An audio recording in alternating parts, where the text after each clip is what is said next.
تو اس میں ایسے ایسے لوگ شامل ہیں. میں اس لیے ان کو گوشتگزار کیے جا رہا ہوں کہ تعلق کو کہ ایسے ایسے لوگ شامل ہیں. سپریم کورٹ کے وکیل اپنے پاس ابھی یہاں پر ایک کمیشن کا نام لیا ہے. اس کے ساتھ ہی کرمناتھن مشرا کمیشن تھا, اس کے سدسیہ ان کی ٹیم کے اندر موجود ہے جو ابھی اورنگ آباد کے اندر انشاءاللہ تشریف لائیں گے.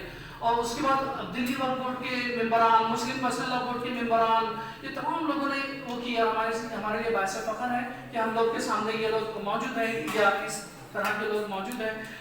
مجھے انہوں نے ایک اور کہا تھا کہ آپ کے علاقے کا تھوڑا پس منظر بتانا ہے. تو پس منظر میں آپ کو انجن گاؤں کی تاریخ کے متعلق, ہماری انجن گاؤں کی اور اطراف کی تاریخ, تہذیب, ثقافت, ہمارا سیاسی ماحول, ہمارا معاشی ماحول, یہ تمام چیزوں کے متعلق ایک پیج 1 منٹ میں ہو جائے گا کہ تاریخی شہر انجن گاؤں ستپورہ پہاڑی کے دامن میں, جو تاریخی شہر انجن گاؤں ستپورہ پہاڑی کے دامن میں آباد چکلدرا جھیرا گھاٹ سے بہتی ہوئی شانور ندی انجن گاؤں کو 2 حصوں میں تقسیم کرتی ہے. مغربی سمت میں سورجی اور مشرقی سمت میں انجن گاؤں آباد ہے. انجن گاؤں امراوتی ضلع کا تعلق کا ہے. نگر پالیکا, تحصیل, دیوانی اور فوجداری عدالتیں. 2011 کی مردم شماری کے مطابق 70,000 کی یہاں آبادی ہے جس میں 40% مسلم آبادی ہے. 10 سے زیادہ ہائی اسکول ہیں, جونیئر کالجز ہیں اور ایک سینئر کالج یہاں پر موجود ہے. انجن گاؤں کی پان کی منڈی بہت زیادہ اپنے یہاں پر ایکسپورٹ ہوا کرتے ہیں. اپنے یہاں سے پان وہ بہت زیادہ مشہور ہے. 11ویں صدی میں باپو صاحب دیش پانڈے کو انجن گاؤں کی جاگیر ملی. 1632 میں سورجی میں ایک عالیشان دیوان خانہ بنوایا گیا جسے دیش پانڈے وڑا نام سے مشہور ہے. دیوان خانے کے سامنے 800 سال پرانی گڑی ہے, آج بھی شکستہ حال میں موجود ہے. 31 دسمبر 1803 میں انگریزوں اور مراٹھوں کا تہہ اس دیوان خانے میں ہوا. انگریزوں کی جانب سے سر ویلزلی اور مراٹھوں کی جانب سے وٹھل پنت موجود تھے. شہر میں جین مندر ہے. اس کے علاوہ پرانے منادر صدیوں پرانے ہیں. شہر میں جامع مسجد ہے, چاوڑی ہے, چاوڑی کے قریب قاضی پورہ, عیدگاہ, امام چوک پرانے زمانے کی یادیں ہیں. وہی شہر قاضی کا دیوان خانہ بھی یہاں پر موجود ہے. اس کے علاوہ یہ جو ہمارا علاقہ رہا, یہ علاقہ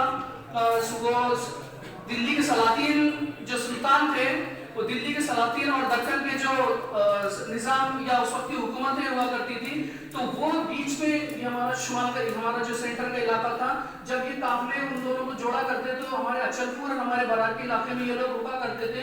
اور اس کے ساتھ ساتھ جب یہ رکتے تھے تو ساتھ ہی ساتھ اس قافلوں میں وہ علوم, فنون کے سب ادبی حضرات, شورا حضرات اور شورا حضرات, یہ تمام لوگ یہاں پر رکا کرتے تھے. اس کی وجہ سے آج بھی ہمارے یہاں کچھ اس کے نقوش پائے جاتے ہیں اور ادب کا گہوارہ کا علاقہ ہے. یہ ہزاروں سالوں سے, تقریباً 1200 سالوں سے ہمارے یہاں پر یہ چیز ہے. تو یہ کچھ چیزیں تھیں. پھر اس کے علاوہ ہمارے یہاں پر 2-3 چیزیں ہم نے سروے کیا. اس سروے کے اندر ہم نے پایا کہ ہمارا جو علاقہ ہے یہ بہت زیادہ کاروباری علاقہ ہے. یہاں پر سنترے کے باغات, فروٹ کے باغات, بنانا وغیرہ بہت زیادہ پایا جاتا ہے. کپاس کی یہاں سے انگریز لوگ کپاس لے آیا کرتے تھے. لکڑا یہاں سے پورے ہندوستان, پوری دنیا میں سب سے بہترین لکڑا جو ہمارے میل گھاٹ کا ہے, پوری دنیا میں سب سے بہترین شہر جو ہے ہمارے میل گھاٹ کے ایریا کا مانا جاتا ہے. اس کی وجہ سے شکنتلا ریل ہمارے یہاں سے جایا کرتی تھی. اس کے بعد یہاں کاریگری بہت زیادہ بہترین انجن گاؤں ہے. کنسٹرکشن میں انجن گاؤں جو نقوش پائے جاتے ہیں ابھی, چاہے وہ انگریزوں کے ہوں چاہے وہ مسلم کاریگری ہو. اس کے بعد پھر ہمارے یہاں پر پراپرٹی میں ابھی مسلم بہت زیادہ آگے آ رہے ہیں. اور ہمارے یہاں پر نگر پالیکا میں مسلم صدور بھی ہوئی ہے 2 مرتبہ.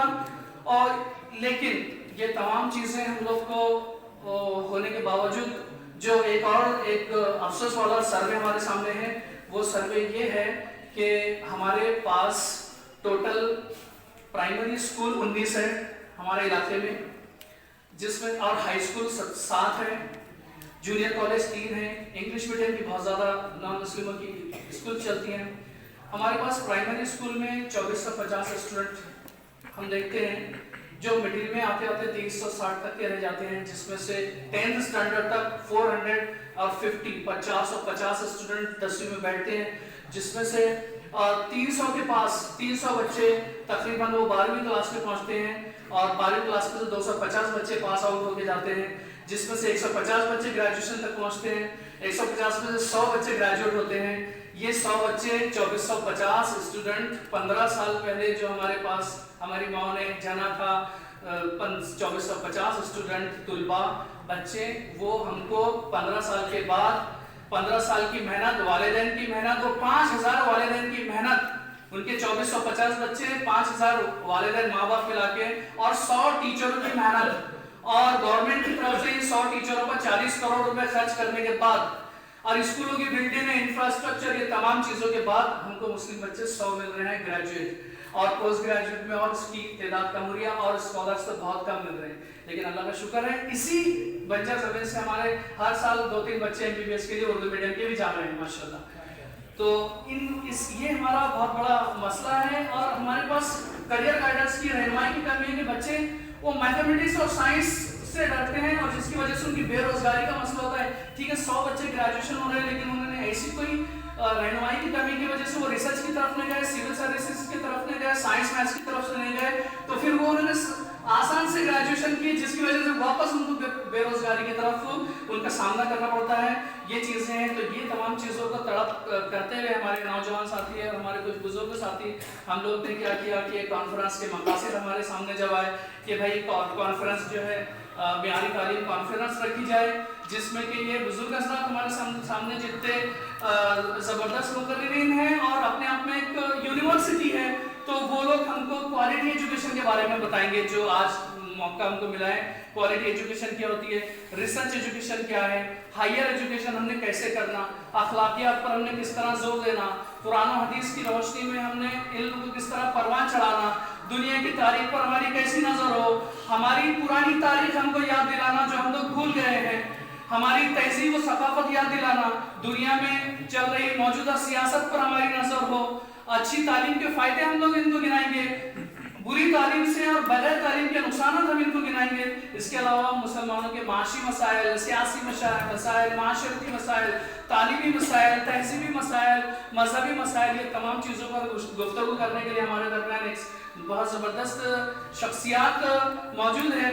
میں ان کو تمام اشخاص کا یہاں پر خیر مقدم کرتا ہوں، اور اس کے علاوہ جو ٹیم دوسری طرف گھوم رہی ہے ان کا بھی ہم یہاں پر خیر مقدم کرتے ہیں، اور ہمارے درمیان اوپر خواتین بھی موجود ہیں، اور ہم نے یہ کووڈ کی وجہ سے اس کو واپس تھوڑا کم کر دیا تھا سر، اور کچھ ایک سیشن تو ہم نے ڈاکٹر صوفی کالج پر جو ہماری نئی نسل کی بچیاں جو کہ آنے والے مستقبل کو ہماری جو بچے آنے والے ہیں ان کا مستقبل طے کرے گی، ان تک بھی ہم نے قیوم انصاری صاحب، جناب معین اختر صاحب کی اسپیچز ان کو پون گھنٹہ سنائے تاکہ ان لوگ کو اس سے فائدہ ہو، استفادہ ہو۔ تو میں ان کا یہاں پر انجن گاؤں کی سرزمین پر تمام انجن گاؤں واسیوں کی طرف سے استقبال کرتا ہوں، اور مجھے یہاں پر انٹروڈکشن کا موقع ملا تو میں اس کا شکریہ ادا کرتا ہوں۔